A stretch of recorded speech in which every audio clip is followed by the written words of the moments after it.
To join me, welcome Ariel Huang, Heidegger, Enframing, Sticking It to the Man in 21st Century.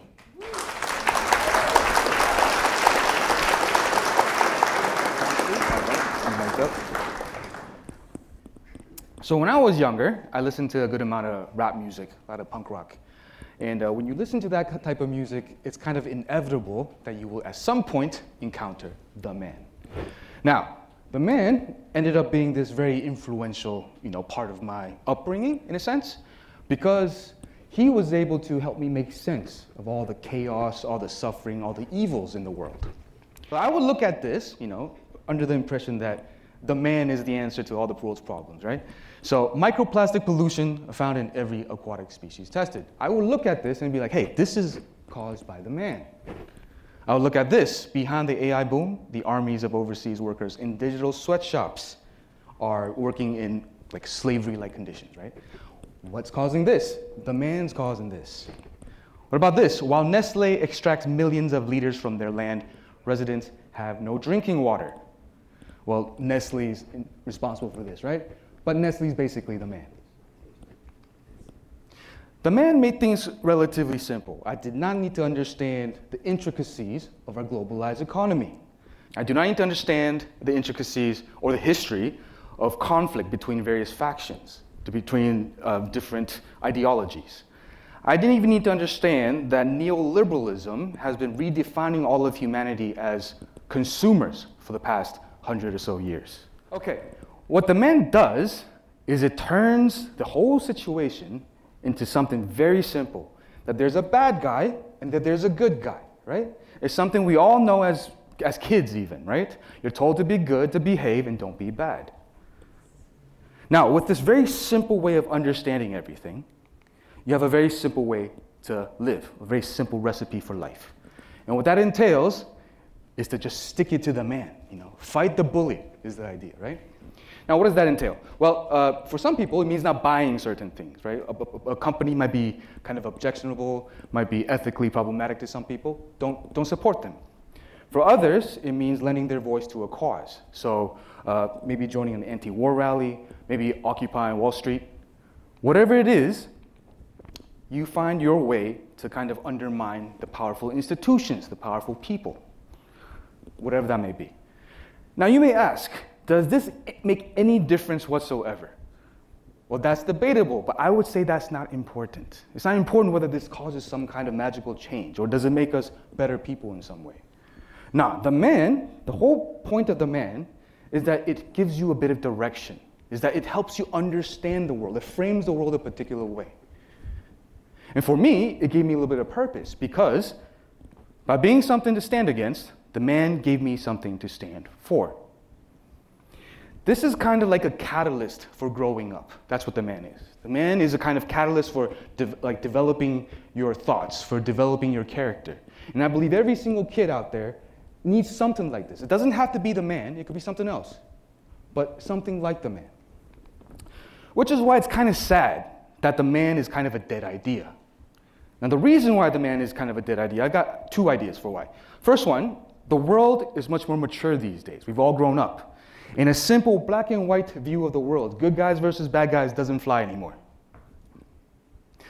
We are aware of context. We're more readily aware of different perspectives.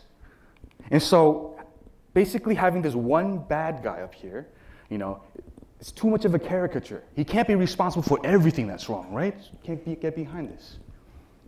Second reason, the man as an idea is only effective as an idea if it's something to stand against. If it becomes too big and too scary, what's the point, right? If I told you today, hey, you should stick it to the man. You should fight for yourself. You should fight against power. You're going to be like, Ariel, you're so naive, man. That's so cringe. Give it a rest. Because what's the point? This idea only works if you can fight. And what the man represents today is unbeatable. It's impossible to fight against. So yeah, that's probably a good reason why a lot of folks, or especially young people, are living and breathing memes and TikTok videos, right? When you're in the face of complete hopelessness, what future is there? What you do is you get your daily dose of dopamine, And then you go all in on the irony of it all, because how else are you going to have meaning in a completely meaningless circumstance? So yeah, the man is dead, the world is still screwed, and we've got no way to make sense of it. I mean, we have self-help books though, right? We have How to Be Happy, Find Your Purpose in 3 Easy Steps, Instruction Manual for Winning Even More at Life. That's what we got. We have TED Talks even, motivational TED Talks, how a high-level mindset helps you realize your potential, a guide to believing in yourself, how to be happy every day. We have these Band-Aids for gunshot wounds is what we got. We are spoon-fed instructions, standardized instructions for how to live, how to be better, how to be happy. And I don't think that's how it's supposed to be, man. With the man, it didn't tell you what to do. It showed you the world a particular way. The man didn't tell you to go march on the streets. No, it showed you like, hey, maybe you can see the world in terms of this good guy, bad guy kind of orientation. And then you go ahead and do whatever the hell you want after that, right? So the idea is that we need something like the man. But the man isn't, first of all, it's dead, right? But it's also not that great of an idea in the long term. We need something that can transcend, go beyond this black and white framing of the world. We need something that goes beyond good and bad, even the powerful and the weak. Now, luckily, we have people like that, and they're called existentialist philosophers. This guy is Martin Heidegger, and he has, the questions he asks, what these people ask, are not what is good, what is bad, but rather, what is the point? Or, what even is, what is existence? That's why they're existentialist philosophers. Now, Heidegger has a cool idea that might be a possible replacement for the man in terms of giving us some direction, at least. At least I think so. So, his idea is called enframing. Now, what enframing is, it's a perspective. It's a limiting perspective to kind of reveal all things, all of existence, only as useful. So like here we have a river, right? And the river can mean many things. It could be dangerous. I could fall in, I could drown, and that would be inconvenient, for me at least. But also, it could be nice, right? It's a nice environment. You can park yourself along the riverbank and enjoy the fresh air and the nice sound of the river, of the water flowing, and that's cool. Or you might have some kind of sentimental meaning. Maybe you lived around this river, and you and your dad, after school, he'd take you around for a walk over here. And it's really nice. He tells you about all the wisdom he's accumulated through his life, and you tell him about what happened at school. So, sentimental meaning. A river can mean many, many things. But once someone shows up and tries to build a hydroelectric power plant here, right? All this meaning or possible meanings gets completely ignored, gets completely cut out.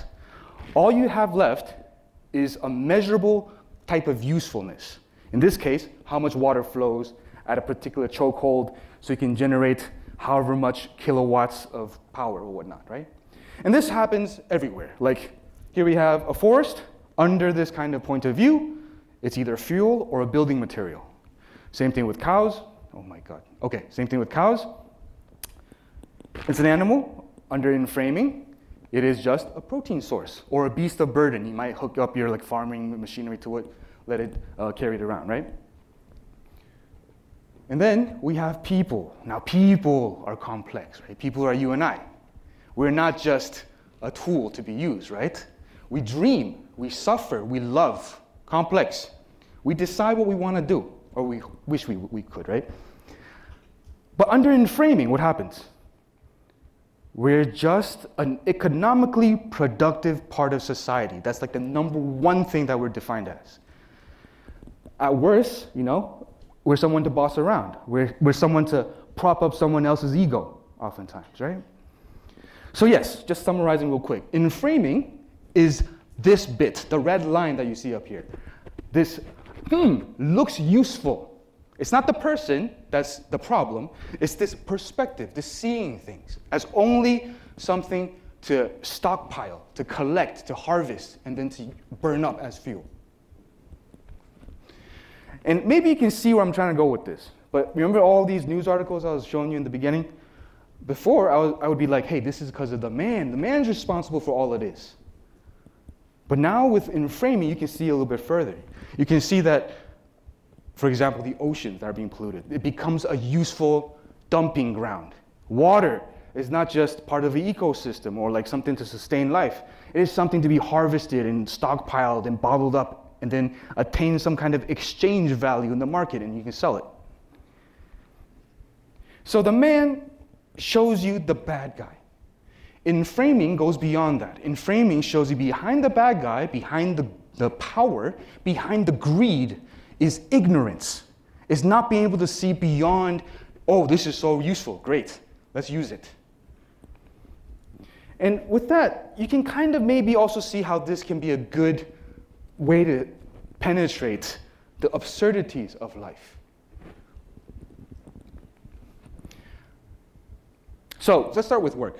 Work in today's world oftentimes is quite taxing in the sense that you're all just expendable resources, right? Like especially the lower down you are on the totem pole, the smaller the potato, the less your humanity matters, right? So what's the answer? Climb up the totem pole? Is that how it's supposed to be? You're still just a resource at the end of the day, right? Okay, let's move beyond that because that's kind of accepted these days, right? Work is work. This is how it's going to be. All right. What about after work? When we're done with work? And I don't know about you, but I watch a good amount of YouTube. I go on Spotify, I jam to some tunes, right? And even in that kind of context, you can't help but realize you are just a resource to be burned off. You know, you're just useful. Why? Because of the algorithm, right? The algorithm farms our attention spans. The very idea of our human consciousness is a resource for the advertising machines, right? So, I mean, there's a reason why clickbait exists. There's a reason why video titles are clickbaity, thumbnails are very eye-catching. There's a reason why music these days only have to be interesting for 30 seconds. Because after that, it doesn't matter. That counts as a play if you listen for 30 seconds. Videos too. They only need you to watch for 30 seconds and someone gets paid. So what do? They start the video with a cold open. We'll just jump right into the action in the beginning. Or they do a tiny little, like what, a mini trailer, like a 30-second trailer for a 3-minute video right at the beginning, just so you're hooked. That's the kind of repetitive, formulaic content that is created that we consume. All just to enframe our attentions, our personhood in this kind of machine. So what I'm saying is that at work, we are just fuel to be burned up. Outside of work, we're still just fuel to be burned up. And people wonder why we're depressed, why no one has any direction. You're always just useful all the time. That's what you've been reduced to. But that's not the worst of it. It gets worse in the sense that it's not easy to escape this kind of situation. So Heidegger came up with this whole idea when he was starting to think about technologies. And if you notice, all these technologies, they kind of work the same way. Something valuable goes in, and something valuable comes out. Their very nature inframes, makes things useful. It's kind of like Maslow's law. I don't know if you're familiar with this, or Maslow's hammer. If the only tool you have is a hammer, it is tempting to treat everything as if it were a nail. Technologies do this. They frame things a particular way, make some things true and other things not. And so we're screwed, right? Because all of us are trapped by a saturation of technology. All of our lives are ruled by technologies. So we can't even escape enframing if you wanted to. You're just going to make things useful. So what do? Well, that's the good thing about enframing, because it's just a perspective. And perspectives are meant to be surpassed, right? And the more dangerous and more scary, more destructive a perspective is, the more obvious that there should be another way to do things. Because we start off as thinking about the whole thing as this is how it is, this is true. The more pain it causes, the more screwed we are, the more obvious this is in the way. So if you look at the world, a lot of us already kind of know this. People are quietly quitting. People are laying flat in China. Because we know something's wrong. This can't be it. There has to be more. But this is only the first step of like recognizing something's wrong. How do you take the next step and see the world differently? Well, Heidegger has kind of a solution. Well, has a suggestion. He thinks that an artistic or a poetic way of looking at the world is an antidote. See, the artist or the poet doesn't just show up at the river and says, hey, you know what, I'm going to make use of this in a way that generates the most amount of value. They're not there to kind of stockpile and use up. They're there to see what the river is about, right? They're there to be open-hearted, to see all the possible meanings a river can give you. They are there to resonate with whatever exists. And if they resonate, they might, write some bars, paint a picture or whatnot. But it is open, this openness, seeing beyond instrumentality, which is what an artist and a poet has, that a lot of us have lost in this day and age.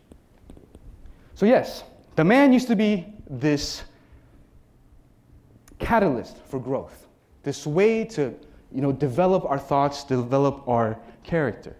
But it has since been kind of rendered outdated. It has since been kind of dead. So maybe, if you're struggling a little bit, consider Enframing. Consider how this might be a possible replacement. That the next time you encounter some evil, some suffering, some absurdity in your life, think about whether you're trying too hard to be useful, whether you're trying too hard to make use of everything else. Just maybe you can also find a way out of it by being a little bit more artistic, a little bit more poetic. All right, that's my time. Thank you.